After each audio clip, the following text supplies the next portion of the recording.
d'après ce que j'ai compris, الفارابي il a fait une description على كل الحالات اللي ممكن تكون عليها اللي يكونوا عليها les gouvernants et les gouvernements ديالهم يعني les gens qui sont gouvernés par ce gouvernement.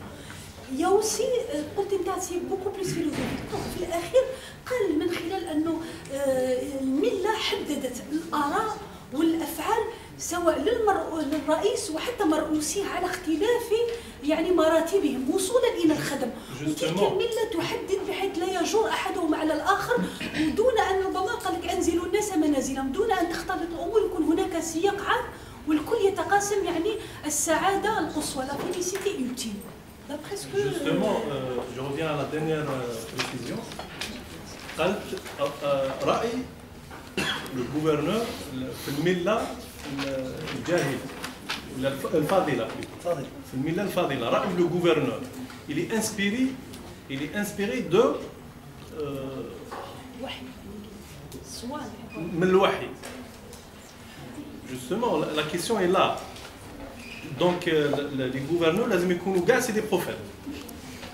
Bonne question. Je réponds.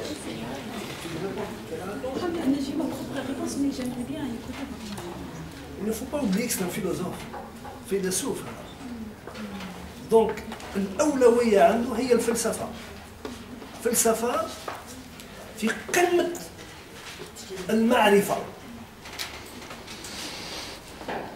وبما أن الفارابي يواصل فلسفة ويكمل فلسفة أفلاطون هو في نفس السياق المعرفي ونفس السياق الفلسفي. عندما يتكلم عن الحاكم لابد أن ندرك أن الحاكم في المصطلح الفارابي عند الفارابي الحاكم لابد أن يكون فيلسوفا.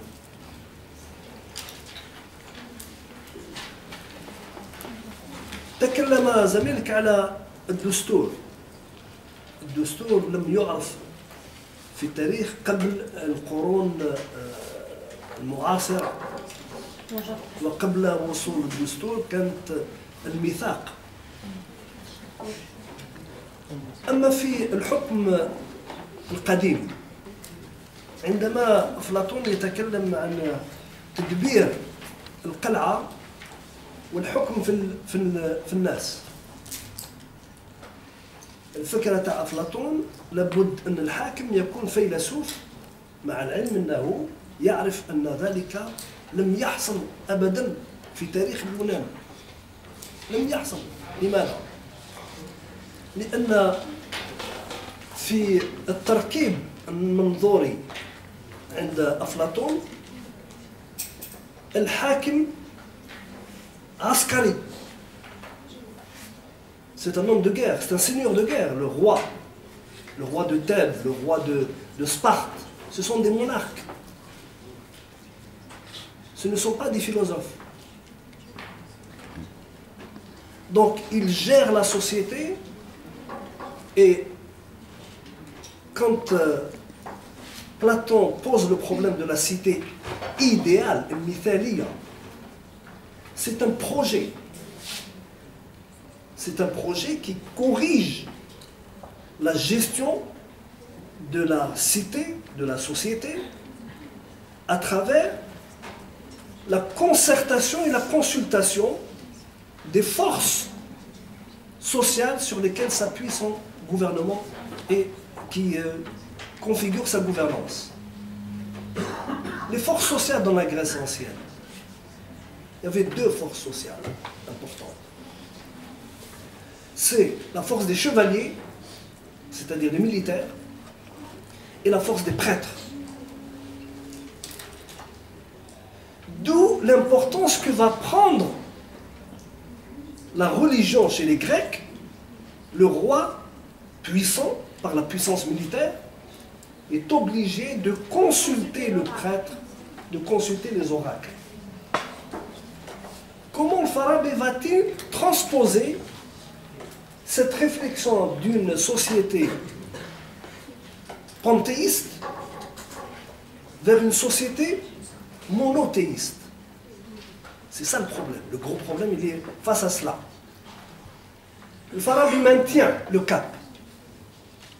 Il dit la gouvernance, la bonne gouvernance, ça ne peut être qu'un philosophe. Il faut que ce soit un philosophe. Pourquoi? Parce que le philosophe a vocation de faire que le savoir produise les valeurs universelles. Et ce sont les valeurs universelles qui établissent les principes d'équité, de justice dans les sociétés. Ce à quoi Platon n'avait pas été confronté, le Farabi va être confronté. La société militaire grecque était une société esclavagiste.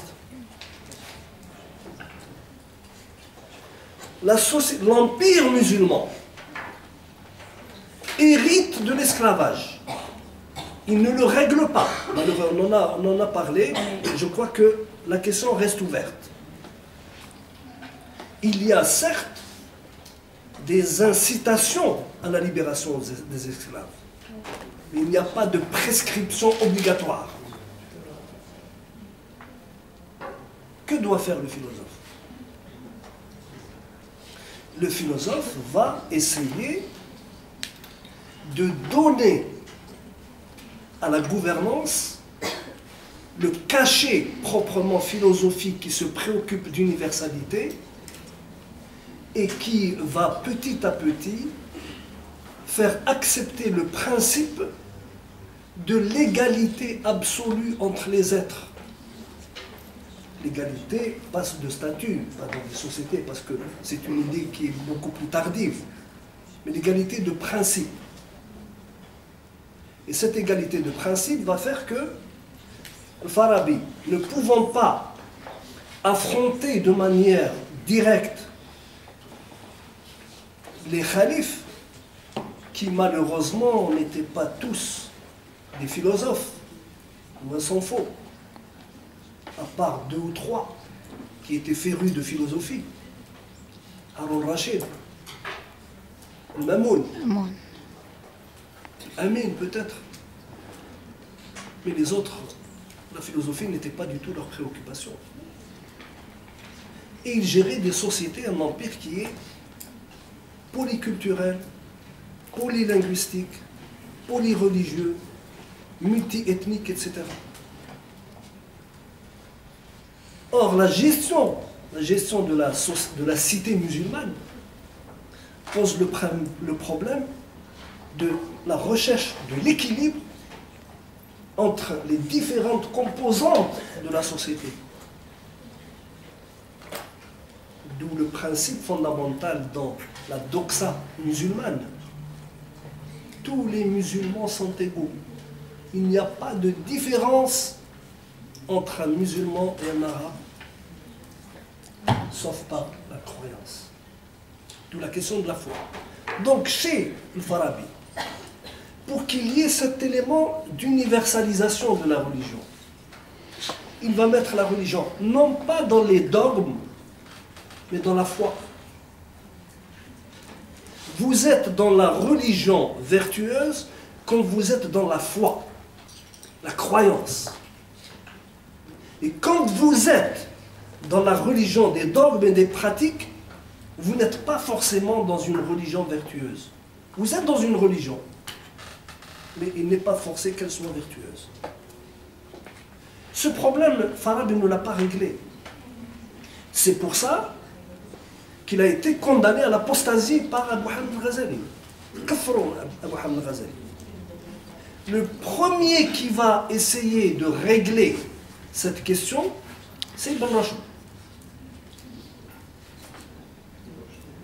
Donc, pour revenir précisément à la question, les gouvernants n'ont pas toujours été des philosophes, n'ont pas toujours été des hommes justes, n'ont pas toujours été des hommes équitables. Ni hier, et encore moins aujourd'hui. Monsieur, ça nous pousse à ma dernière question du dernier cours. Est-ce que l'être humain, oui. Est-ce que son cerveau sur le plan intellectuel, réflexion intellectuelle, est limitée ou non. C'est-à-dire pour pouvoir donner cette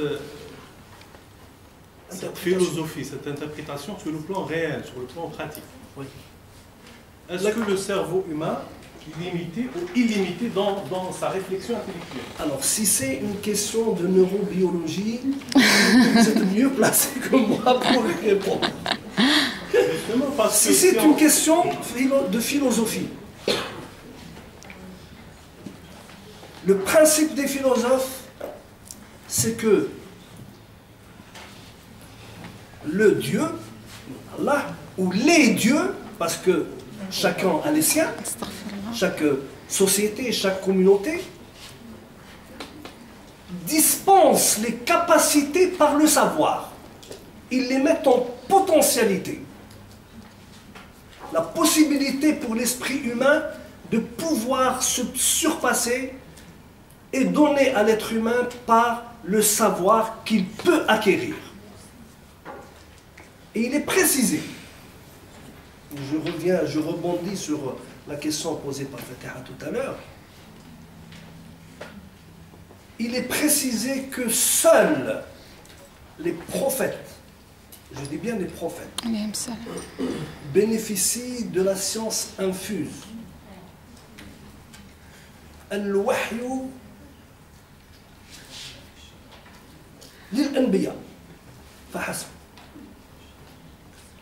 أما العبد الضعيف كي حالتي وحالتك نقراه ونخدمه. Il faut acquérir le savoir. Monsieur, alors, justement, concernant déjà le dernier passage de notre collègue, donc, est-ce que pour la pensée de Farabi, s'il vous plaît, oui, pour être un bon gouvernant, il faut avoir le statut d'un prophète? Non. Donc, alors on est déjà dans une wahi. Attends. Il faut que les gouvernants, comment peuvent-ils se rapprocher de la prophétie? Ils ne peuvent pas être prophètes. Ils ne peuvent pas le dire, le pharaon. Mais comment peuvent-ils se rapprocher de la prophétie? Par la philosophie. Parce que la philosophie, c'est le savoir. Nous sommes encore dans le Moyen-Âge, il ne faut pas l'oublier. Et oui, et on n'est pas à l'ère de la cybernétique. Nous sommes dans le Moyen-Âge. Le sommet des savoirs, je l'ai dit tout à l'heure, c'est la philosophie. Les gouvernants, les khalifes ne peuvent pas prétendre être des prophètes. Mais ils peuvent devenir philosophes. Il leur est recommandé de devenir philosophes. Ça veut dire qu'il faut qu'ils se mettent à étudier, à chercher, à être curieux. Et ce qui était vrai des khalifes est vrai des gouvernants d'une manière générale. Il n'y a qu'aujourd'hui que les gouvernants sont analphabètes.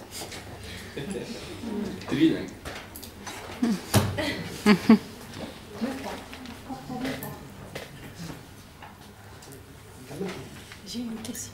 Je la poser. À tout le monde. Oui, vraiment, ce qui a attiré mon attention, c'est que le Farabi, lorsqu'il a parlé de la religion, il n'a pas précisé quelle religion. Il n'a pas parlé de l'islam, il n'a pas parlé des autres religions.